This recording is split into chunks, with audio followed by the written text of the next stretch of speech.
नमस्कार। बेताल 25 की 14वीं कहानी के साथ मैं प्रतिभा।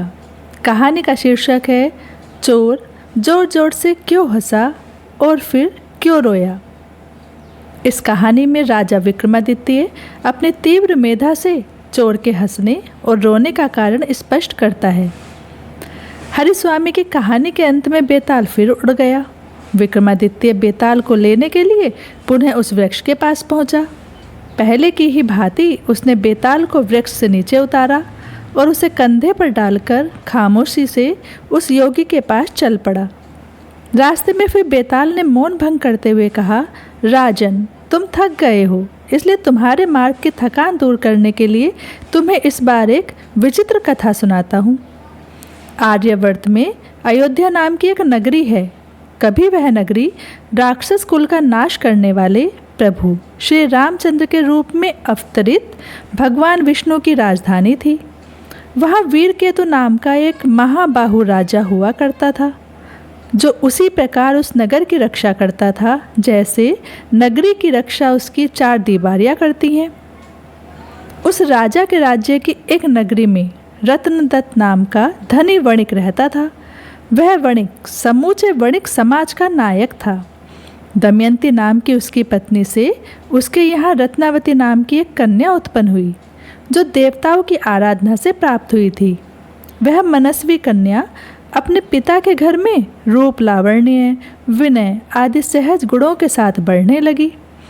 जब वह युवती हुई तब रत्नावती से न केवल बड़े बड़े वणिक ही अपितु राजा लोग भी विवाह हेतु याचना करने लगे, किंतु वह युवती पुरुषों से घृणा करती थी। वह विवाह का नाम सुनते ही अपने प्राण त्यागने को उद्यत हो जाती थी। इकलौती संतान होने के कारण पिता उसकी बात मानने के लिए विवश हो जाता था। धीरे धीरे यह बात सारी अयोध्या नगरी में फैल चुकी थी। इस बीच अयोध्या निवासियों के यहाँ लगातार चोरियां होने लगी। तब नगरवासियों ने मिलकर राजा वीरकेतु से निवेदन किया, हम लोग रोज रोज चोरों के द्वारा लूटे जाने पर भी हम उन्हें नहीं देख पाते, अतः आप ही इसका कोई उपाय करें। पूर्ववासियों के ऐसा कहने पर राजा ने पहरेदारों को आदेश दिया कि वे छिपकर रात के समय उन चोरों का पता लगाएं। पहरेदारों ने उन चोरों को पकड़ने का भरकस प्रयत्न किया, किंतु वे उन चोरों को पकड़ने में असफल रहे। तब राजा ने स्वयं ही उन्हें पकड़ने का निश्चय किया और एक रात अकेले ही उन्हें पकड़ने के लिए निकल पड़ा। जब रात के समय राजा शस्त्र लेकर चोरों की खोज में घूम रहा था तो एक जगह उसने एक अकेले व्यक्ति को एक मकान की चार दीवारी कूदते हुए देखा। वह व्यक्ति बहुत सतर्कतापूर्वक चल रहा था। उसकी आंखें शंकित और चंचल थी तथा वह बार बार मुड़कर पीछे देखने लगता था।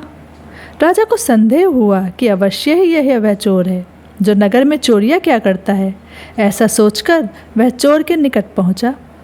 चोर ने उसे अपने समीप आया देखकर उसे भी कोई चोर समझा और जब उसने राजा से उसका परिचय पूछा तो यह कहकर राजा ने उस चोर को संतुष्ट किया कि वह भी एक चोर है।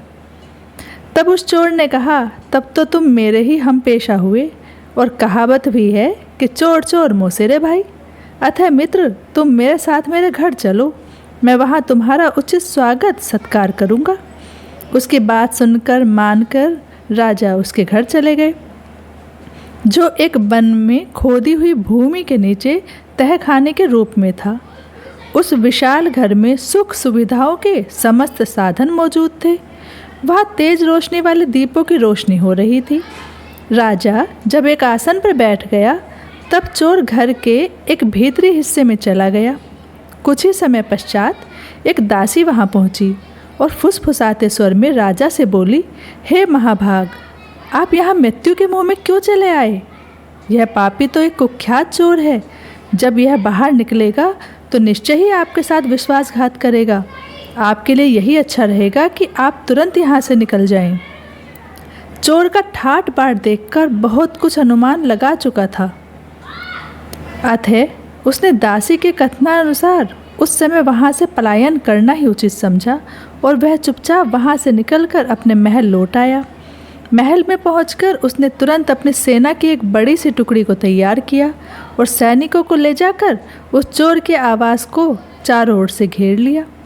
चोर ने जब इस प्रकार अपने को घिरा हुआ देखा तो वह समझ गया कि उसका भेद खुल गया है, इसलिए वह मरने का निश्चय करके युद्ध के लिए बाहर निकल आया।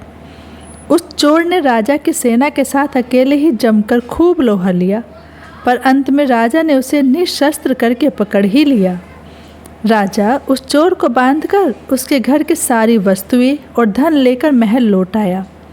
सवेरा होने पर उसने उस चोर को सूली पर चढ़ाकर प्राण दंड का आदेश दे दिया। ढोंडी पीटकर जब उस चोर को वध भूमि में ले जाया जा रहा था, तब अपने महल की छत पर से उस वणिक कन्या रत्नावती ने उसे देखा। वह चोर घायल था, उसके अंग धूल से भरे थे, फिर भी रत्नावती उसे देखकर उस पर मोहित हो गई। उसने जाकर अपने पिता से कहा, पिताजी, जिस पुरुष को ये लोग वध करने ले जा रहा है, मैंने मन ही मन उसे अपना पति स्वीकार कर लिया है। अतः आप राजा से कहकर उसकी प्राण रक्षा करें, अन्यथा मैं भी उसके पीछे अपने प्राण त्याग दूंगी। यह सुनकर वणिक को बहुत आश्चर्य हुआ। उसने अपनी पुत्री से कहा, पुत्री, यह तुम क्या कर रही हो? तुम तो उन राजाओं को भी अपना पति नहीं बनाना चाहती जो तुम्हारी कामना करते रहते हैं, फिर भी तुम विपत्ति में पड़े हुए इस दुष्ट चोर की इच्छा कैसे कर रही हो?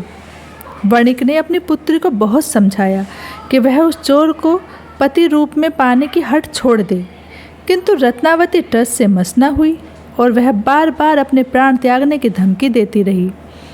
तब वह वणिक शीघ्रता से राजा के पास पहुंचा और अपना सब देकर भी राजा से उस चोर की मुक्ति मांगी, किंतु राजा ने 100 करोड़ स्वर्ण मुद्राओं के बदले भी उस चोर को मुक्त करने से स्पष्ट इनकार कर दिया।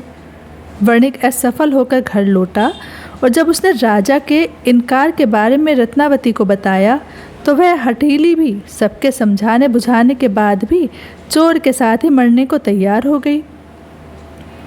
वह स्नान करके एक पालकी में बैठकर वध भूमि में गई। पीछे पीछे रोते हुए उसके माता पिता एवं बंधु बांधव भी वध भूमि में पहुंच गए। इसी बीच जल्लादों ने चोर को सूली पर चढ़ा दिया था। सूली पर टंगे हुए उसके प्राण झटपटा रहे थे, तभी अपने कुटुंबियों के साथ आती हुई रत्नावती पर उसकी निगाहें पड़ी। लोगों से उसका वृतांत सुनकर उस चोर ने क्षण भर तो आंसू बहाए, फिर वह खिलखिलाकर हंस पड़ा और ऐसी ही अवस्था में उसने अपने प्राण त्याग दिए। बाद में उस साध्वी वणिक पुत्री ने उस चोर के शरीर को सूली पर से उतरवाया और उसे लेकर शमशान भूमि में उसके साथ चिता में जलने के लिए बैठ गई। उसी समय आकाशवाणी हुई और उस शमशान में भगवान शंकर ने अदृश्य रूप पहुंचकर कहा, पतिव्रते, स्वयं मरे हुए इस पति के प्रति तुमने जो भक्ति दिखलाई है उससे मैं संतुष्ट हुआ हूँ, अतः मुझसे कोई वर मांगो।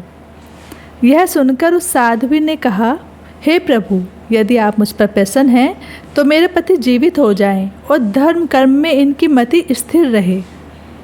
ऐसा ही होगा, तुम्हारा पति अक्षत शरीर जी उठे, धर्म में इसकी मति स्थिर रहे और राजा वीर केतु इस पर प्रसन्न हो। आकाश से अदृश्य रूप में स्थित भगवान शिव ने ज्यों ही ऐसा कहा, त्यों ही वह चोर अक्षत शरीर जीवित होकर बैठ गया। यह देख वणिक रतनदत्त विस्मित भी हुआ और प्रसन्न भी। वह प्रसन्नतापूर्वक अपनी पुत्री और जमाता को अपने बंधु बांधवों सहित अपने घर ले गया। जब राजा ने यह समाचार सुना तो संतुष्ट होकर उसने चोर को बुलाकर अपना सेनापति बना दिया।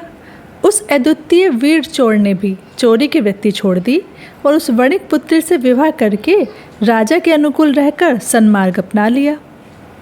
राजा को यह कथा सुनाकर और उसे शाप का भय दिखाकर उसके कंधे पर बैठे बेताल ने पूछा, राजन, अब तुम यह बताओ कि उस वणिक पुत्री को अपने माता पिता के साथ आई देखकर सूली पर टंगा हुआ वह चोर पहले रोया क्यों और फिर हंसा क्यों?